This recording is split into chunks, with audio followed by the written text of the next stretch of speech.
Silas. This is Silas.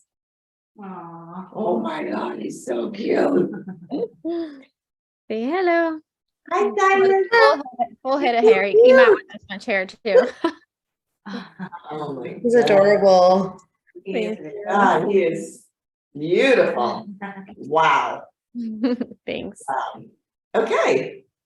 Yeah. Take it away. All right. So my birth story. You guys are in a great course. I'll start with that because you're gonna take a lot of what you're learning here into your birth. So Liza, I've said thank you already via email, but thank you again. It was really so helpful. But so I had cramps my whole pregnancy for the most part. So I was kind of used to having some cramps. On Thursday, the 5th, January 5th, for the first time I had cramps that actually woke me up in the middle of the night. On Wednesday night, I woke up multiple times because of the cramping, and I was like, dang, that's different, you know? So thank God that I called into work on Thursday and I told my boss, I was like, look, I really didn't sleep much last night. Like, email me, I can kind of work from home, but I'm just going to take it easy. I'm going to stay home. And thank goodness that I did, because I slept a little bit. I took a few naps on Thursday. And that was the last time I slept until my labor. So I know Liza has talked about, like, if you feel like you're going into labor, sleep, shower and sleep, like absolutely do that, because I had a long labor and I didn't sleep from Thursday, like 7 p.m. until Saturday morning when this baby finally came out. So Wow. yeah, I was exhausted. But yeah, so Thursday night, I slowly started going into labor. My contractions were like 15 minutes apart. At this point, like it went from cramping to like, okay, I'm having contractions. I was like 15 to 12 minutes apart. Not too bad, but I couldn't sleep. Laying on my back was really uncomfortable. My husband slept, which I told him, you know, to get some rest because we didn't know what was coming. And so for me, the yoga ball was really, really helpful. So I labored a lot on the yoga ball, a lot on all fours. And just Sit on kind the of ball? what? Did you sit on the ball or lean on the ball? I sat on the ball and just rolled on the ball. And then like in between my cramping, I stacked up pillows on the couch and I just kind of like laid my head on the couch, sitting on the yoga ball, and just kind of like laid down because I could not lay down. Every time I laid down, I felt like the cramping and the contractions just escalated even more. So I couldn't lay down.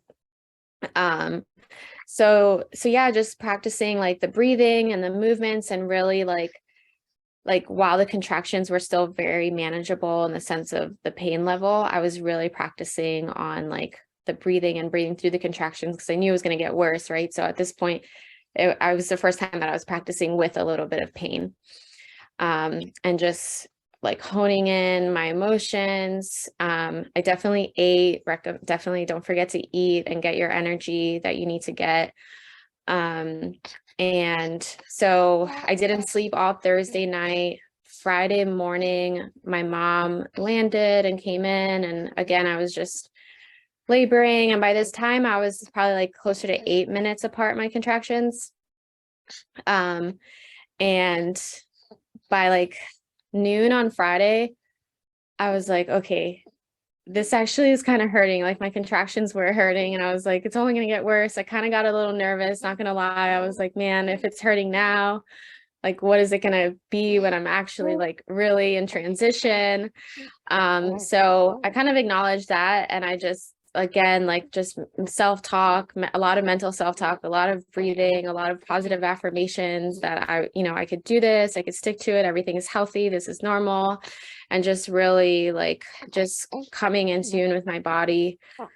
My midwife came to my house around 3:30 p.m. on Friday, and she offered to check if I was like how far along I was dilated. So I opted to do that. I was just, for me, I was curious just to see where I was, because I wanted to labor at home as long as possible. You want this? You're being kind of loud. No, No, you don't want that? Okay. Um, He just wants to tell his side of his yeah, he's story. like, hey, this is my story too. Yeah. Janine asked, where was this in relation to your due date?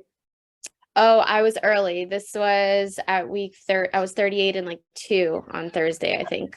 So Okay. I was a little early. And it's funny because I just had an appointment with my midwife, and she was like, don't get your hopes up. Like, statistically, you're gonna go past your due date. Average first time moms 41 and 2. And I was like, oh, okay, because my husband had been out of work for a while due to an injury, and he had to go back to work February 1st, and my due date was January 16th. So I was really hoping not to be late, because then he would only have like 5 days or a week with him before he would have to leave he works out of town. So I was like kind of bummed, but whatever. And I actually did like a 4-mile walk / hike like 3 days before I went into labor. So I kind of feel like that might have done it. But for whatever, I had so much energy. I was feeling, okay, now you're pooping. I was feeling so good. He's He's I don't know. pooping on your lap? He's literally pooping on my lap. I don't know if you can hear it. It's loud on We mine. can't hear it. That's funny. Yeah, so I had a lot of energy. I felt really good, and we went for a little hike, and a little hike turned into like 4 miles, and yeah, maybe that brought along my labor sooner, but I was really happy when I went into labor early. I was also ready. I was so ready. So it ended up being good, and I wanted to at least get to 38 weeks, so it wasn't too early. I was still full term, and so I was comfortable with that. Can I ask what you ate? You said you ate when you were there. What did you eat? I had some rice. I had some cheese sticks. And I actually, throughout my labor, I had a lot of spoonfuls of honey. Like every hour and a half, I would have a spoonful of honey. And that really just gave me I really like honey. I could just eat it off the spoon. And it gave me like a boost of energy, like just a nice sweet in my mouth. And like honey takes a little while to swallow, so it kind of like just gave me a nice sensation in my mouth to swallow while I was in labor. So I did that. I like apples. I had an apple laboring at home. Yeah. I couldn't eat like a full meal. My husband went to Luna Grill and got like some gyro and a plate and salad, and I picked at it a little bit, but I couldn't like get a full meal down. But I was trying to eat what I could, and then just hydrating a lot. I was drinking a lot of water. So on Friday, when my midwife came to the house, I was dilated 4 centimeters. So I was like, okay, this is definitely happening like within the next day or 2, hopefully day. So I labored at home until 9 p.m. on Friday. And then finally at that point I was like 4 minutes apart. So I was like, okay, I'm ready to go into the birthing center. So packed up our stuff. I brought way too much, by the way, to the birthing center. Like I had like change of clothes, and I had like, I don't know, I just had all this stuff. Like I was naked the whole time. Like I don't know, everyone's different, but I had too much. I didn't use barely anything. They had a robe for me. I had like this nice, like cute, like robe that I wore that my mom got for me for Christmas, and that came off so fast, and like I was shivering a little bit, so they had like a nice warm thicker robe that was way better. So yeah, that was one thing. I brought like a toothbrush and toiletries and hair ties and like all this stuff that I didn't even use at all. But so yeah, so at 9 p.m. I went into the birthing center, and I immediately jumped in the tub. I was craving getting some warm water. So I labored there for about 30 minutes. And yeah, again, just really breathing through. At this point, I couldn't talk through my contractions anymore. I was like really like anytime I started feeling contraction coming on, I just like focused, deep breathing, slowing my breaths down, and just paying attention to how my body was responding through the contractions. and not fighting the contraction and really just trying to relax my muscles, because quite a few times I just caught myself just like kind of tensing up from the pain.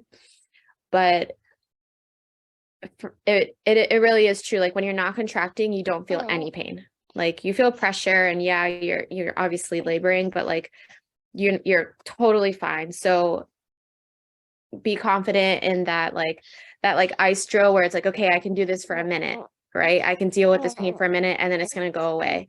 Like that actually it is really true. You just tell yourself like, okay, a minute or a minute and a half of this pain, and then whew, okay, I'm going to be able to breathe, recoup, relax my body, assess how my body responded, and maybe try to make some changes in your next contraction.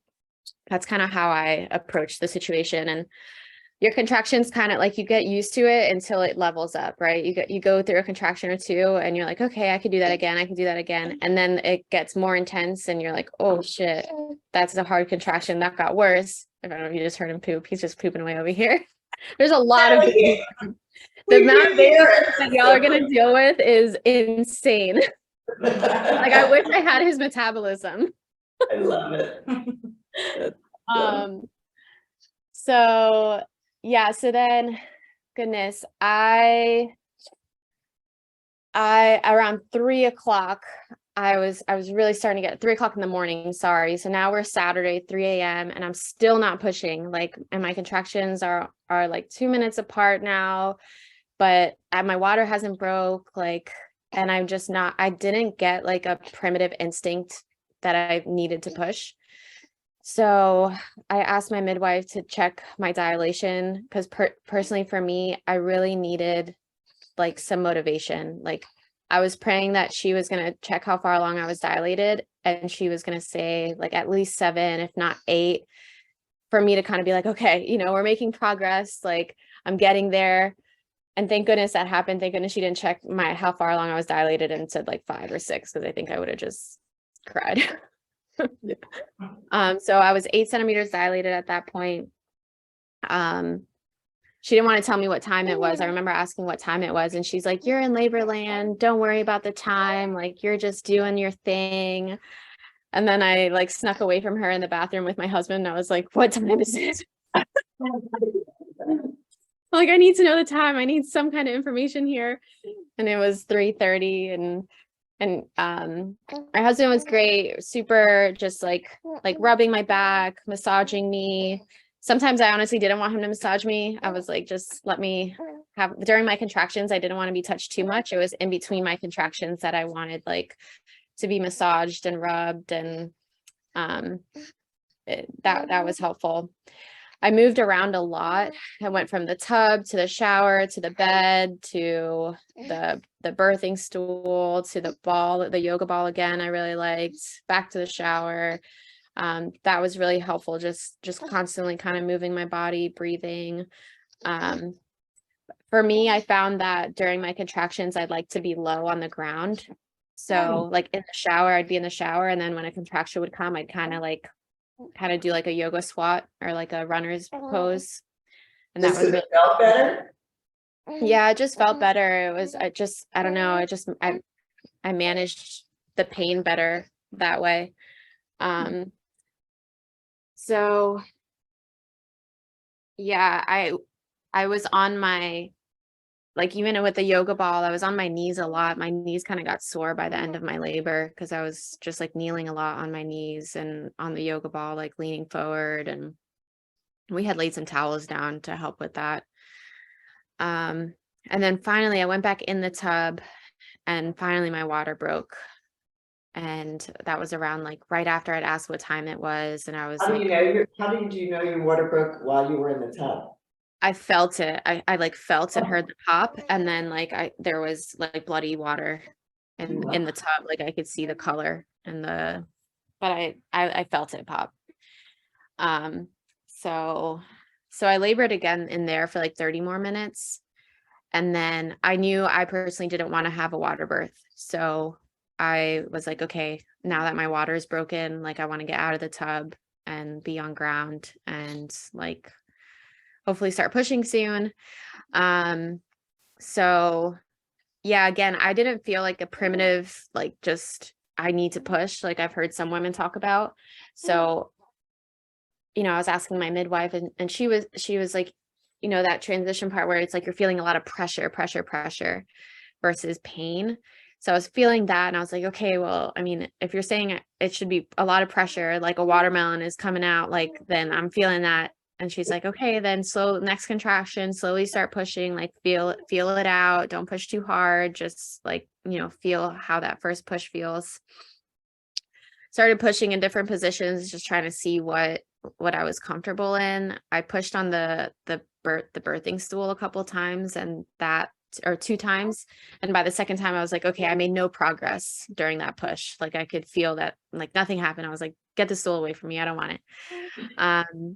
So I did like all fours, and then she recommended me trying to lay on my side, and that really went well. So I got comfortable in pushing while laying on my side with one leg up. And unfortunately I had a cervical lip.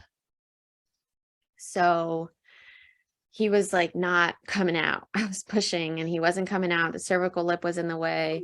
So she had to like put her fingers, lift the lip while I was pushing and contracting. It was like a whole nother Really uncomfortable. that was very painful. I like went into a whole nother realm of like just. So for everybody else, it's almost like the midwife is sort of stretching her cervix for her. Yeah. Yeah. Cause the lip, like his head was just getting stuck because this lip was like just there, I guess. So, yeah, I had to push for 2.5 hours. I was pushing for, and it was a lot. But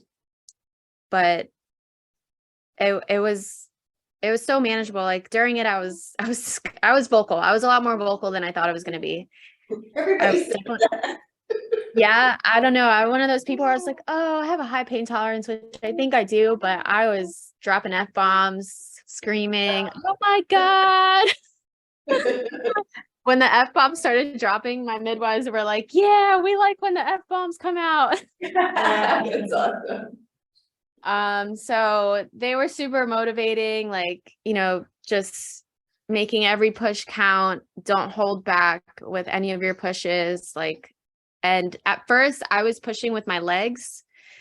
And like after the second time of doing that, my midwife was like, you're not going to get anywhere pushing with your legs. Like you need to push like you're pooping. And I was told that before, and we talked about that in this class, and I like didn't actually, I guess, take that seriously. So I was like, okay. So I like literally pushed like I was pooping, and that is really how you push. It's quite interesting.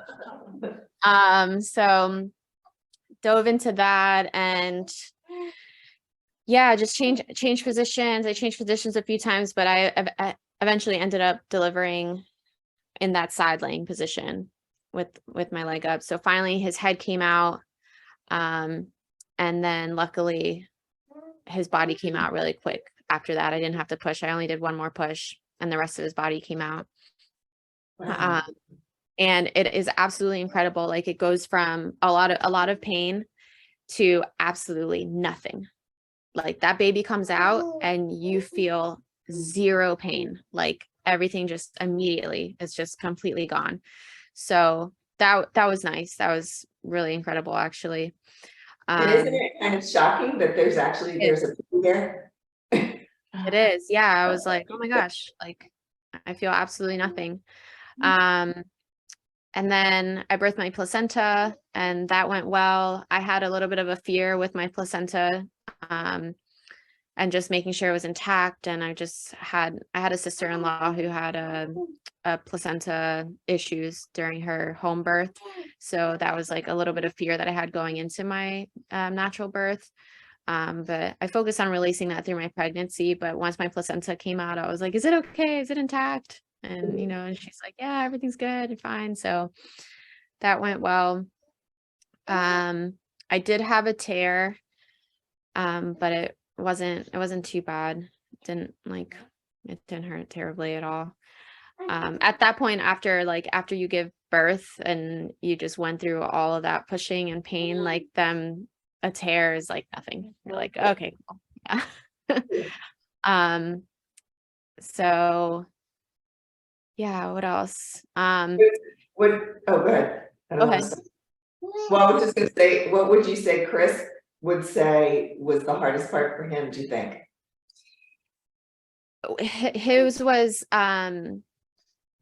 like just watching me manage the pain and the contractions. Like every time I was contracting, and like I said, I was pretty vocal, so I was like screaming or, you know, yelling, whatever. He was kind of like squeezing my hand, like I was squeezing him and he was squeezing me, and he was kind of like making noises with me. It was really cute. But yeah, at one point he was like, he kind of started tearing up and like about like how incredible just the whole situation was. I think that was tough for him to see. For he said that a few times. It was like he was like, it was so gnarly just to see me going through that. But Silas had when he came out, he had some trouble transitioning, so he got really nervous with that. He had issues transitioning with his to breath. He had high breaths per minute, and his oxygen was a little bit low, so we had to give him some oxygen. But my midwife team was absolutely incredible. Baby, you loving this story? Here you go. Surprised he's not complaining about his poopy diaper. Yeah. Jill. Yeah, so my midwife team was great. They had to give him a little bit of oxygen, and we actually almost transferred to the hospital because he wasn't latching. We were feeding him colostrum with our pinky, and he wasn't sucking.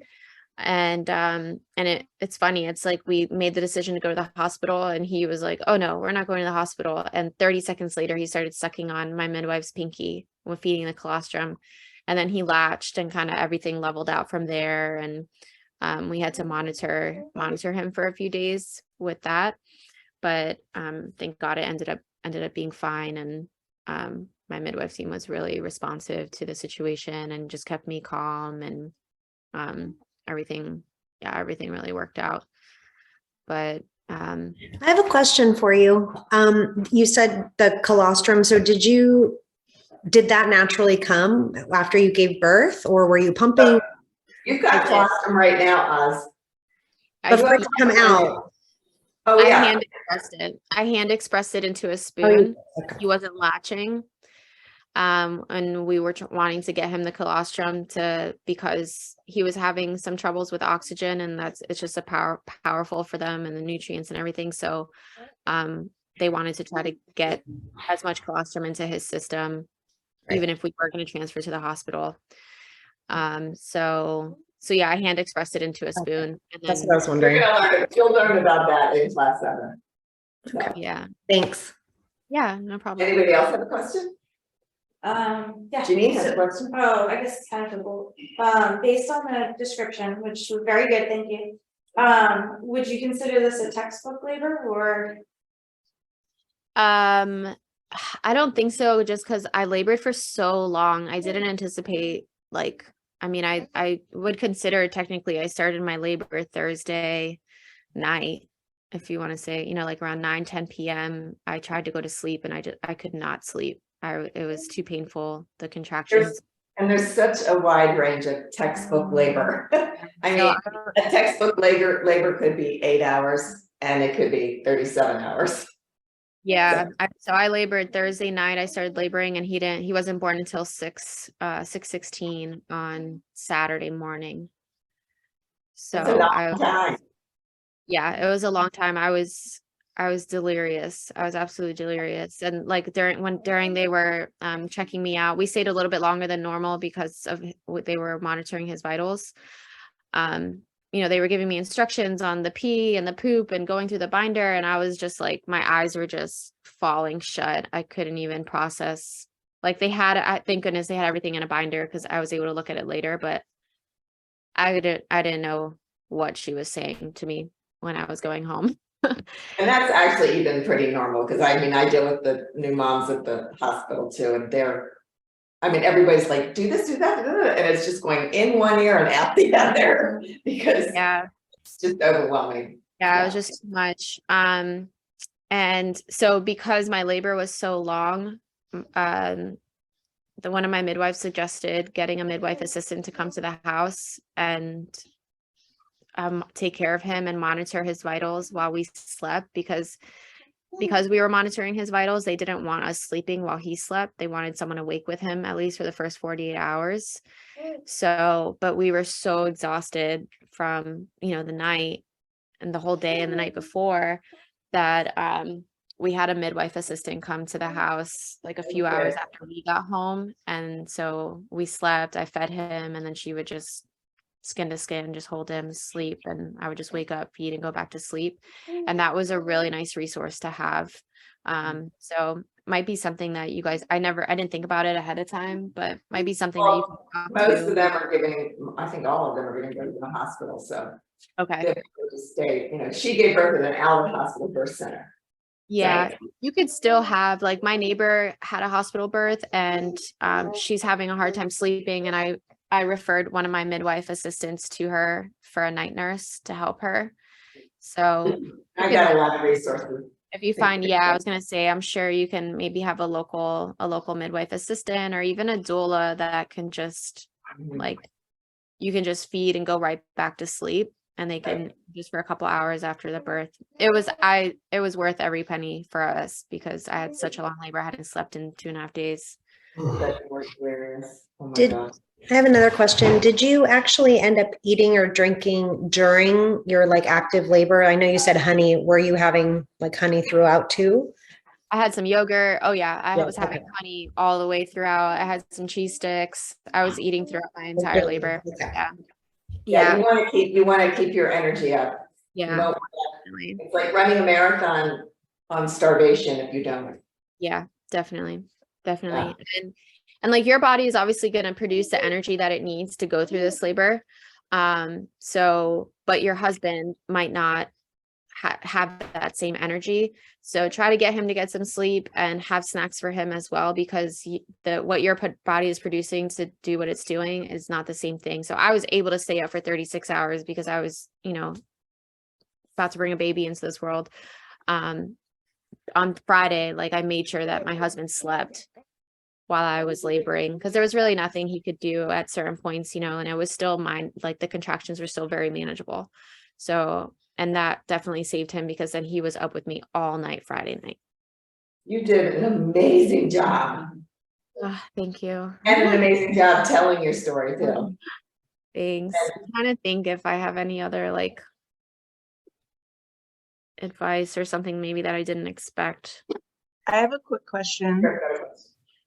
I know you were at a birthing center, so you didn't really have the option of an epidural, but was there any point when you were at the birthing center where you were like, I can't do this, like I'm gonna need to go to the hospital so I can get an epidural, or did you not really have that moment? I had thoughts in my head where I was like, holy shit, the next baby, just give me an epidural. I did. I'm not going to lie. I didn't vocalize it though. I did not vocalize it because I didn't want to put that energy out. But yeah, there were a few contractions during the end when I was already like an hour and change into pushing. And I was like, okay, yeah, like check this off the box. But then like the next day, I was like, oh yeah, I could do that again. For sure. Like I like within a day, even though it was all so fresh in my head and the pain was so fresh, like I was like, yeah, no, I'm definitely not going to have an epidural. I hope the next time. But when I had that thought, there really was no transferring to the hospital. Like this, like it probably would have been more dangerous to transfer to the hospital. There was no emergency or anything going wrong. It was just pain. And in my head, I was like, okay, like I need to get this baby out. Like he was there, so going to the hospital, getting in the car, I couldn't even imagine having to do that at that point and kind of like giving up on the natural plan that I had. So you can do it. You definitely, you may or may not have those thoughts, but you just stick to it. You could totally do it. And when you're having those thoughts, that's when like you're almost there. Yep. You really are. Just because you have those thoughts doesn't mean you have to follow through on them. Yeah, yeah. Just a thought. I mean, I sat in my tub in my home birth. And I realized I was in transition when I thought, I didn't say it out loud, but I thought to myself, if I was in the hospital, I'd get an epidural right Yeah. now. Yeah. Having a home birth, right? You know, the natural childbirth teachers have a home birth, but I had that thought. Doesn't mean you have to act on it. Yeah, yeah, I had it. I was like, next baby, F this. Like, but yeah, but within an hour he was out. At one point my husband goes, are you starting to break mentally? And I was like, I had my head like this on the tub and I hear him say that. And I looked up at him and I was like, no, I am not. And he was like, good. That's great. So I was just very mentally like I knew it was going to be tough. And when I started feeling those first early contractions, I was like, okay, this like is legit going to be gnarly. Like this is going to be a gnarly experience. But I was just like so mentally just self-talk. And your body is made to do it. You could totally do it. Well, I'm so proud of you. Let's see that baby one more time because that is a beautiful baby.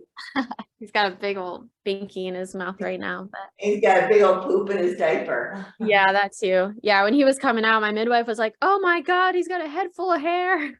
He's so cute. And he's Look, oh my God, those eyes. He's just precious.